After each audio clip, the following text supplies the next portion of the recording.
आज की कहानी में हमें 10 साल की एक छोटी सी लड़की को दिखाया जाता है जिसका नाम सोफिया है। वह एक शहर के अनाथ आश्रम में रहती है क्योंकि उसके माँ बाप अब इस दुनिया में नहीं रहे। सोफिया को इनोसोमिया नाम की एक बीमारी है जिसके कारण सोफिया को नींद नहीं आती। वह रात रात भर अनाथ आश्रम में घूमती रहती है। उसका मानना है कि रात को झोली वाले बाबा आते हैं और लोगों को उठाकर ले जाते हैं। वह कहती है कि मिटन का मानना है कि वे रात को 12 बजे आते हैं।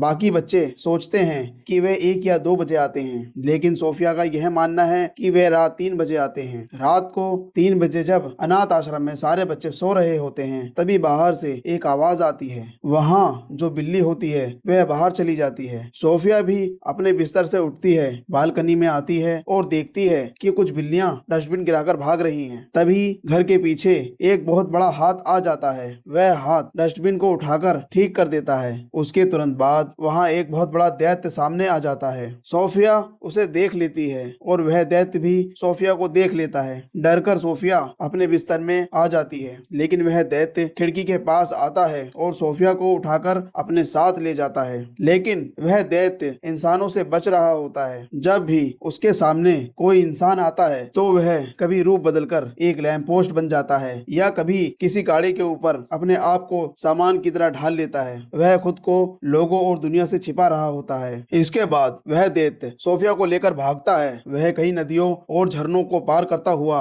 बादलों से भी दूर एक दूसरे देश में पहुंच जाता है। यह देश होता है जॉइंट कंट्री, यानी दैत्यों का देश। यहाँ आने के बाद वह दैत्य सोफिया को अपने घर के अंदर ले जाता है। सोफिया यहाँ से भागने की कोशिश करती है, लेकिन दैत्य उसे बताता है कि यहाँ से जाने का कोई रास्ता नहीं है। वह कहता है अगर तुम्हारे पास पंख होते तो शायद तुम यहाँ से जा सकती थी। वह दैत्य बहुत बूढ़ा और विशाल होता है। फिर वह सोफिया को अपने पलंग पर रख देता है और कहता है मुझे बहुत भूख लगी है, मेरा पेट गुड़गुड़ कर रहा है। सोफिया को लगता है कि अब वह उसे खा जाएगा। तभी सोफिया को और भी दैत्यों के हंसने की आवाजें सुनाई देती हैं। वह दैत्य से पूछती है क्या यहाँ और भी दैत्य हैं? दैत्य जवाब देता है हाँ, यहाँ बहुत सारे दैत्य हैं और वे सब बहुत खतरनाक हैं। कोई इंसानों को कच्चा चबा जाता है, कोई बच्चों को निगल जाता है, कोई खून पी जाता है और कोई खाल खींच लेता है। सोफिया यह सुनकर डर जाती है। वह पूछती है क्या आप भी मुझे खाने वाले हैं? दैत्य कहता है नहीं, मैं इंसानों को खा जाऊं ऐसा हो ही नहीं सकता। दरअसल यह एक शाकाहारी दैत्य होता है। वह इंसानों को नहीं खाता बल्कि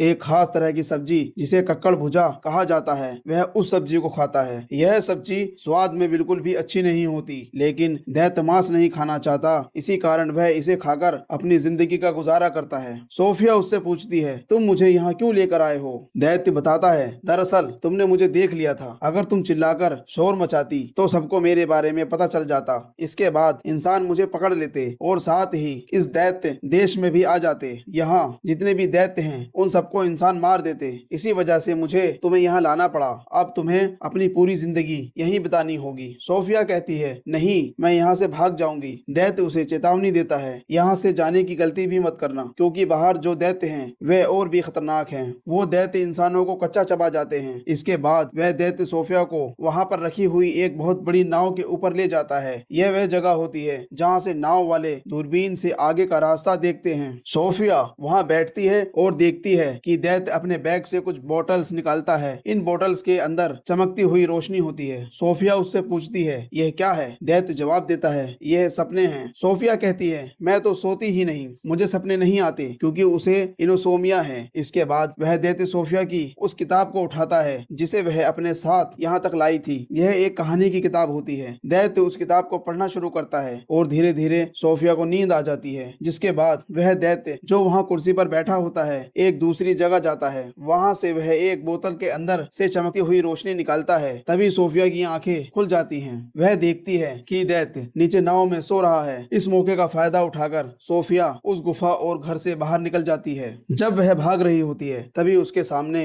एक बहुत विशाल दैत्य आ जाता है जो पहले वाले दैत्य से भी कई गुना बड़ा और खतरनाक होता है। सोफिया जोर से चिल्लाती है, लेकिन उसकी चीख का उस दैत्य पर कोई असर नहीं होता। वह दैत्य सोफिया को जिंदा निकल लेता है। तभी सोफिया की आंखें खुल जाती हैं। दरअसल यह सब एक सपना होता है। सोफिया देखती है कि वह दैत्य सामने कुर्सी पर बैठा हुआ है। वह कहती है यह तुमने किया है क्योंकि मुझे सपने नहीं आते और यह सपना बहुत ही भयानक था। दैत्य कहता है ऐसा करना जरूरी था, तुम्हें यह दृश्य दिखाना जरूरी था ताकि तुम यहाँ से कभी भी जाने की कोशिश ना करो। फिर वह दैत्य बताता है यहाँ के बाकी दैत्य उनके सामने मैं मूंगफली के बराबर हूँ। वे बहुत ही विशाल हैं और इंसानों को खा जाते हैं। जब ये दोनों बातें कर रहे होते हैं तभी वहाँ एक बहुत विशाल दैत्य आ जाता है। वह उस छोटे दैत्य से जो सोफिया को पकड़कर लाया था कहता है तू किससे बात कर रहा है रे चिरकुट। दरअसल यहाँ सभी उस छोटे दैत्य को चिरकुट कहते हैं क्योंकि वह साइज में बाकी दैत्यों से बहुत छोटा होता है। वह छोटा दैत्य कहता है मैं किसी से बात नहीं कर रहा, उसने सोफिया को छिपा दिया होता है। फिर वह बड़ा दैत्य कहता है मेरी उंगली में चोट लगी है, इसे ठीक कर दो, पट्टी कर दो। जब वह छोटा दैत्य उसकी उंगली की पट्टी कर रहा होता है तभी उस विशाल दैत्य को इंसान की खुशबू आ जाती है और वह चारों तरफ ढूंढना शुरू कर देता है। सोफिया जल्दी से वहाँ रखी हुई सब्जी जिसे यहाँ कक्कड़ भुजा कहा जाता है उसके अंदर छिप जाती है। जब वह दैत्य उस सब्जी को सूंघता है तो उसे उसमें एक अलग सी खुशबू आती है। दरअसल दैत्य आमतौर पर ये सब्जियां नहीं खाते, लेकिन सब्जी के अंदर सोफिया इंसान है इसलिए उसमें से यह अजीब महक आ रही होती है। वह दैत्य उस सब्जी को खाने ही वाला होता है कि तभी वह छोटा दैत्य जो सोफिया को लेकर आया था उसे देख लेता है। वह छोटा दैत्य तुरंत उस बड़े दैत्य के हाथ पर लटक जाता है और कहता है तू शायद भूल गया, तुझे तो सब्जियों से चिढ़ है। यह सुनकर वह बड़ा दैत्य सब्जी को नीचे फेंक देता है और कहता है हाँ मुझे तो सब्जियों से चिढ़ है। इसके बाद वह वहाँ से चला जाता है। अब वह छोटा दैत्य जो सोफिया को लाया था कहीं जा रहा होता है। तभी सोफिया उससे पूछती है आप कहाँ जा रहे हो? वह दैत्य बताता है मैं काम पर जा रहा हूँ। सोफिया उससे पूछना चाहती है कि वह क्या काम करता है, लेकिन वह दैत्य उसे बताना ही नहीं चाहता। पर सोफिया के जिद करने पर वह कह देता है मैं सपनों को पकड़ने जा रहा हूँ। सोफिया कहती है मैं भी आपके साथ चलूंगी, लेकिन वह दैत्य उसे अपने साथ ले जाना नहीं चाहता क्योंकि बाहर जो बड़े दैत्य सो रहे हैं, अगर वे जाग गए और सोफिया को देख लिया तो उसे जिंदा खा जाएंगे, इसलिए वह यह खतरा मोल नहीं लेना चाहता। जब सोफिया बहुत ज्यादा जिद करती है तो वह आखिरकार उसे साथ ले जाने के लिए तैयार हो जाता है। बाहर सभी दैत्य सो रहे होते हैं और वह दोनों चुपके से उन्हें पार करना चाहते हैं, लेकिन तभी उन दैत्यों की आंखें खुल जाती हैं। वह छोटे दैत्य को रोकते हुए कहते हैं चिरकुट तुम कहाँ जा रहे हो? वह छोटा दैत्य जवाब देता है मैं अपने काम पर जा रहा हूँ। बड़े दैत्य कहते हैं हम नहीं चाहते कि तुम यहाँ से बाहर जाओ, क्योंकि अगर इंसानों को इस जगह के बारे में पता चल गया तो हमारी जान खतरे में पड़ सकती है। इसके बाद वह सभी बड़े दैत्य उसे परेशान करने लगते हैं। सोफिया इस मौके का फायदा उठाकर चुपके से गाड़ी में छिप जाती है। तभी वह छोटा दैत्य जिसे सभी दैत्य मिलकर परेशान कर रहे होते हैं आसमान की तरफ इशारा करते हुए कहता है देखो बारिश होने वाली है। दरअसल इन सभी दैत्यों को पानी से डर लगता है, उन्हें पानी से एलर्जी होती है और तभी बारिश शुरू हो जाती है और ये सभी दैत्य बारिश से डरकर अपनी अपनी जगहों पर छिप जाते हैं। मौका देखकर चिरकुट दैत्य और सोफिया वहां से निकल जाते हैं। वह एक ऊंचे पहाड़ पर चढ़ना शुरू करते हैं और बादलों से भी ऊपर पहुंच जाते हैं। सोफिया कहती है यहाँ से तारे कितने खूबसूरत दिखते हैं। दैत्य जवाब देता है मैं इनका संगीत भी सुन सकता हूँ, मैं इस दुनिया की हर आवाज को सुन सकता हूँ, चींटियों की बातें सुन सकता हूँ, पेड़ों की कहानियां सुन सकता हूँ। मेरे कान इस दुनिया में किसी भी चीज को सुनने की ताकत रखते हैं। सोफिया कहती है मुझे यकीन नहीं होता। दैत्य मुस्कुराते हुए कहता है लेकिन यह सच है। इसके बाद वे एक झील के पास पहुंचते हैं। झील के अंदर एक बहुत बड़ा विशाल और खूबसूरत पेड़ नजर आता है। वह दैत्य झील के अंदर कूद जाता है। झील में कूदने के बाद वह दूसरी तरफ पहुंच जाता है, जैसे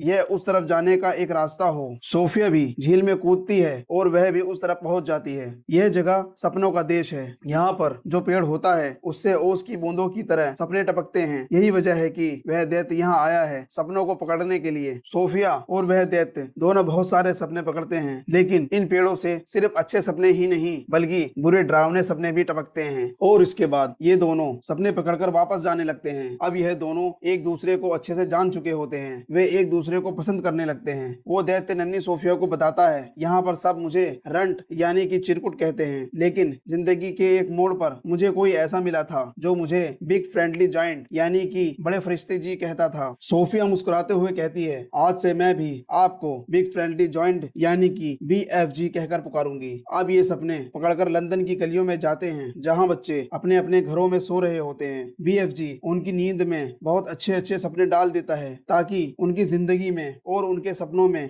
खुशियां भर जाएं। दरअसल BFG एक अच्छा दैत्य है, यही कारण है कि वह सपनों के देश से अच्छे अच्छे सपने पकड़कर लाता है और सोते हुए लोगों के दिमाग में उन सपनों को डाल देता है। वह चाहता है कि कम से कम उनके सपनों के जरिए उनकी जिंदगी में खुशियां आए। यहाँ पर सोफिया BFG से पूछती है, यह सपनों के बारे में आपको क्या आपके माँ बाप ने बताया है? वो कहता है, दैत्य के माँ बाप नहीं होते। इसके बाद सोफिया उससे उसकी उम्र पूछती है। वह कहता है, जितनी उम्र इस धरती की है उतनी मेरी भी है। दरअसल जब से ये धरती बनी है तभी से दैत्य इस धरती पर होते हैं, लेकिन ये इंसानों से छुपकर रहते हैं। अब जब इनका काम यहाँ खत्म हो जाता है तो ये वापस दैत्य देश जाने वाले होते हैं। तभी सोफिया बोलती है, मेरा कंबल कहाँ है? दरअसल उसका कंबल वहीं दैत्य देश में छूट गया होता है और इस बात से BFG परेशान हो जाता है। वह कहता है, अब तुम्हें वापस नहीं जाना चाहिए। उन दैत्यों को पता चल चुका होगा कि यहाँ पर कोई इंसान भी है। BFG उसे बताता है, बहुत पहले मुझे तुम्हारी तरह एक नन्हा दोस्त मिला था। उसकी दिल की आवाज भी उतनी खामोश थी जितनी तुम्हारे दिल की आवाज है। फिर उसने मुझे देख लिया और मैं उसे दैत्य देश ले गया। उसी ने मुझे पढ़ना भी सिखाया और जो लाल जैकेट तुमने पहनी है यह भी उसी नन्हे दोस्त की है। और इससे पहले कि मैं उसे वापस इस दुनिया में लेकर आ पाता बहुत देर हो चुकी थी। मैं नहीं चाहता कि तुम्हारे साथ भी ऐसा हो। और फिर वह सोफिया को छोड़कर वहाँ से चला जाता है। हालांकि सोफिया उसे ऐसा करने से मना कर देती है, लेकिन वह उसकी बात नहीं मानता। सोफिया अपने अनाथ आश्रम जाती है और अपनी बालकनी में जाकर खड़ी हो जाती है। वह जानती है कि BFG आसपास ही है और फिर वह वहाँ से कूद जाती है और इससे पहले कि वह जमीन पर गिरती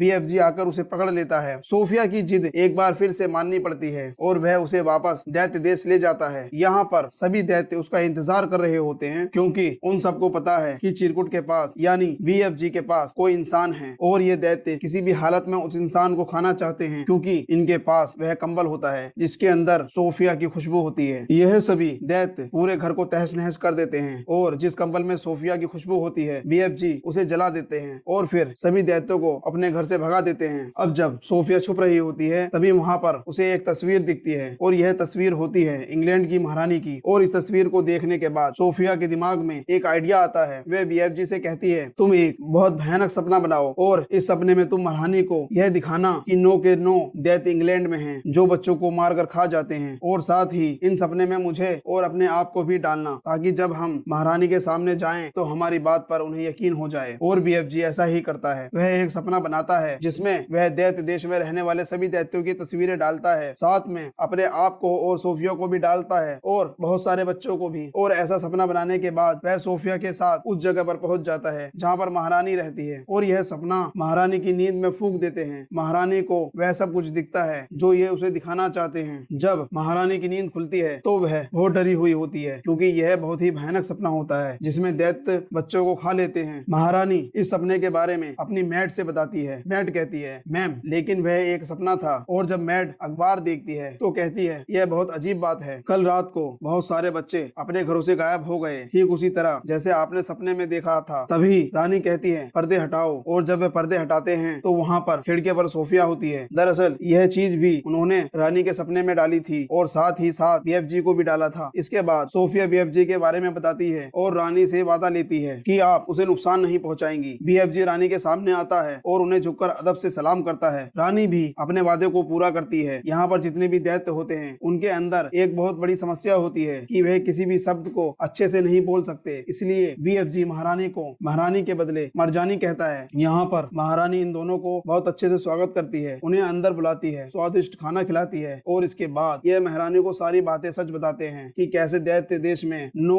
ऐसे दैत्य हैं जो बच्चों को इंसानों को खाते हैं। महारानी इनकी मदद करने के लिए तैयार हो जाती है। वह अपनी आर्मी को इनके साथ भेजती है। दरअसल दैत्य देश में कोई भी नहीं पहुंच सकता, लेकिन BFG रास्ता बताता है और महारानी की आर्मी BFG के पीछे पीछे दैत्य देश तक हेलीकॉप्टर से पहुंच जाती है। वह सब एक जगह रुक जाते हैं क्योंकि ये एक प्लानिंग के साथ हमला करना चाहते हैं और BFG प्लान बनाता है कि वह एक ऐसा सपना बनाएगा जिसे दिखाने के बाद इन सबको उन चीजों पर पछतावा होगा जो भी इन्होंने किया है। वो BFG ऐसा सपना बना लेता है, लेकिन जब वह इस सपने को इन सोए हुए दैत्यों के मन में फूकने के लिए जाता है तो उसे याद आ जाता है कि वह सपना फूकने वाला यंत्र महारानी के महल में भूल गया है और उसके बिना ऐसा नहीं किया जा सकता क्योंकि इन दैत्यों के पास जाना खतरनाक है। लेकिन तभी सोफिया उस सपने वाले जार को उठाती है और उस जगह पहुंच जाती है जहां पर सारे दैत्य सोए होते हैं। लेकिन इससे पहले कि वह उस जार को तोड़ती, वहां पर इन दैत्यों का जो सबसे बड़ा दैत्य जो सरदार होता है वह उठ जाता है और जैसे ही वह सोफिया पर हमला हमला करने वाला होता है, सोफिया उस सपने वाले जार को तोड़ देती है और बाकी सोए हुए दैत्यों के मन में वह सपना और रोशनी चली जाती है। जब सारे दैत्य उठते हैं तो उन सबके अंदर पश्चाताप होता है, लेकिन एक दैत्य जो सबसे पहले उठ गया था, जो इन सबका सरदार है, वह पूरे होश में होता है और इससे पहले कि वह सोफिया को मारता, वहां पर बीएफजी आ जाता है। वह उसका हाथ पकड़ लेता है, लेकिन बीएफजी उनके सामने कुछ भी नहीं है। वह दैत्य बीएफजी को अपने हाथ में उठा लेता है और जैसे ही वह उसे मारने वाला होता है, वहां पर हेलीकॉप्टर आ जाते हैं और वो इन सभी दैत्यों को पकड़कर अपने साथ ले जाते हैं और समुद्र के बीच में एक टापू पर छोड़ देते हैं। चारों तरफ पानी है। यह दैत्य पानी से डरते हैं, इसलिए यह समुद्र पार नहीं कर सकते और हमेशा के लिए इस टापू पर फंस जाते हैं। महारानी इनके लिए यहाँ पर कक्कड़ बुझे के बीज भी फेंक देती है ताकि ये उन बीजों से यहाँ पर खेती करें और जिंदगी भर कक्कड़ बुझे खाएं। कक्कड़ बुझों से इन लोगों को नफरत है, लेकिन बीएफजी इसी सब्जी को खाता था। लेकिन अब इन दैत्यों के पास कोई ऑप्शन नहीं है, इन्हें जिंदगी भर इसी टापू पर रहकर खेती करके कक्कड़ बुझे खाने पड़ेंगे। और अंत में यह दिखाया जाता है कि सोफिया अब अनाथ आश्रम में नहीं रहती, बल्कि वह महारानी के साथ उनके महल में रहती है। अब उसे अकेलापन और उदासी बहुत कम महसूस होती है और जब भी वो चाहे वह बीएफजी से बात कर सकती है, क्योंकि बीएफजी के कान इस दुनिया की सारी आवाजों को सुन सकते हैं। वहीं दूसरी तरफ बीएफजी ज्वाइंट देश में यानी कि दैत्यों के देश में अकेले हैं। अब वह सिर्फ वहाँ पर कक्कड़ बुझे नहीं, बल्कि और भी कई सारी सब्जियां उगाते हैं और वह भी अपनी जिंदगी में खुश है। सोफिया हर सुबह उठकर खिड़की के पास आकर बीएफजी को गुड मॉर्निंग कहती है।